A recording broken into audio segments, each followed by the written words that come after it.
श्रीगुरुवे नमः। अखण्डानन्दबोधाय शिष्यसन्तापहारिणे सच्चिदानन्दरूपाय रामाय गुरुवे नमः। ॐ स्वस्ति न इन्द्रो वृद्धश्रवाः स्वस्ति न पूषा विश्ववेदाः स्वस्ति नस्ताक्षयो अरिष्टनेमिः स्वस्ति न बृहस्पतिर्दधातु। ॐ शांति शांति शांति। प्रणाम भगवान। पुरुषोत्तम योग स्वामी अखंडानंद सरस्वती जी का दिव्य ग्रंथ और भगवान गीता जी के 15वें अध्याय के 3रे मंत्र की व्याख्या चल रही है भगवान। अब आगे न रूपम अस्य इहि तथा उपलभ्यते। जैसा यह संसार देखने में आता है कि यह प्यारा है, यह सुख है, यह रसीला है, यह मज़ेदार है, विचार करके देखोगे तो यह सुनहरा पानी ऊपर है, नीचे पीतल ही पीतल है। यह चाम की पुड़िया के भीतर बड़ी गंदी गंदी चीज़ें रखी हुई हैं। समय इसका निश्चित नहीं। बच्चे को देखो तो जवान हो गया, जवान को देखो तो बूढ़ा हो गया, बूढ़े को देखो तो मर गया। काले बाल सफ़ेद हो गए, चिकने चेहरे पर झुर्रियाँ पड़ गईं, जो चमकता था वो काला पड़ गया। विचार करके देखो तो संसार में जैसा संसार देखने में आता है ऐसा नहीं है। क्षण क्षण में छींच रहा है। कहो कि इसका अंत होगा, कहीं ब्रह्म में लीन होगा। न अंत है न च आदि न च संप्रतिष्ठा। अरे बाबा, यह तुच्छ संसार ब्रह्म में लीन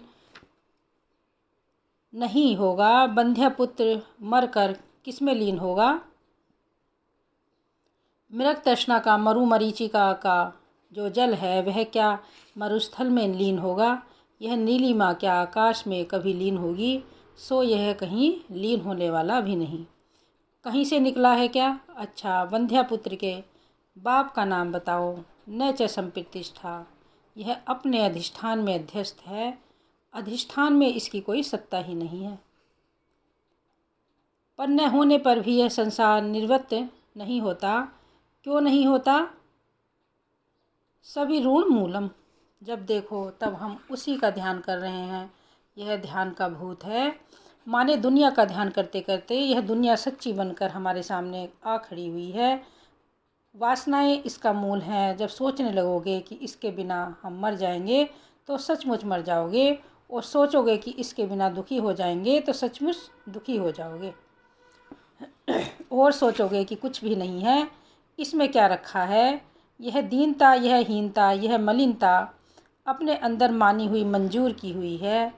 स्वीकृति देकर हमने अपने अंदर हीनता बुलाई है। हम तो कल्प वृक्ष के नीचे बैठे हैं।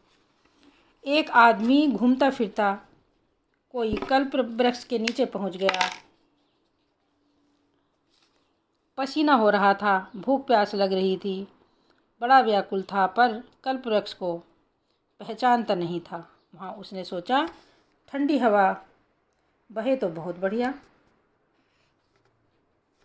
हवा चलने लग गई। फिर उसके मन में आया कि सरोवर हो तो स्नान कर लूँ।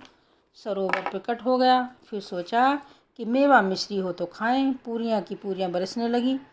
उसने सोचा कि कहीं कोई भूत न हो। झट भूत सामने आकर खड़ा हो गया। डर गया वह कि यह हमारे ऊपर चढ़ न बैठे। वह भूत उस पर चढ़ बैठा तो नारायण, यह कल्प वृक्ष रूप परमात्मा में संसार की कल्पना करके मानी मानी बंधन में आयो। मान मान कर मनुष्य बंधन में आया है।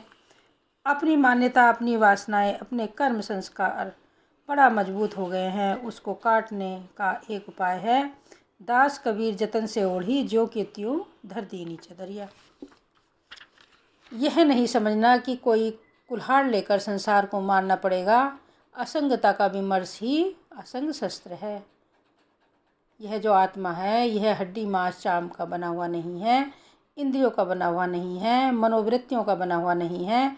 यह दृष्टा है, साक्षी है। इसकी असंगता का जो विमर्श है, असंगता का विवेक है, असंगता का ज्ञान है कि अरे भाई, तुम ईश्वर के अंश होकर छोटी छोटी चीज़ों में फंसे हो।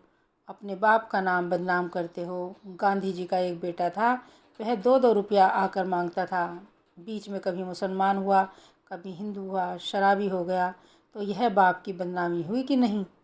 तो नारायण ईश्वर के बेटे होकर, ईश्वर के सखा होकर, ईश्वर के अंश होकर, ईश्वर के प्यारे होकर यदि तुम संसार की छोटी छोटी चीज़ों में आसक्त होगे तो यह क्या हमारे पिता के अनुरूप है, हमारे सखा के अनुरूप है? यह क्या हमारे पति के अनुरूप है? नहीं नहीं, यह बिल्कुल उसके खिलाफ है। ओम शांति शांति शांति। प्रणाम भगवान।